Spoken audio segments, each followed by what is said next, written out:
kilalanin ang Imperyong Achaemenid o Imperyong Achaemenian na kilala rin bilang Persian Empire ay isang imperyong Iranian na itinatag ni Cyrus the Great ng Achaemenid Dynasty noong 550 bago si Kristo.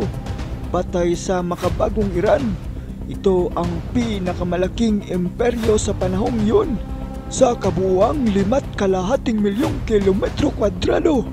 Ang imperyo ay umabot mula sa Balkans at Egypto sa kanluran, karamihan ng kanlurang Asya, ang karamihan ng gitnang Asya sa hilagang silangan at lambak ng Indus sa timog silangan. Ating balikan ang kahangahangang lawak at lakas ng puwersa ng imperyong to sa kasaysayan ng Greco-Persian War, sa mga kwento ng mga digmaan sa ating daigdig.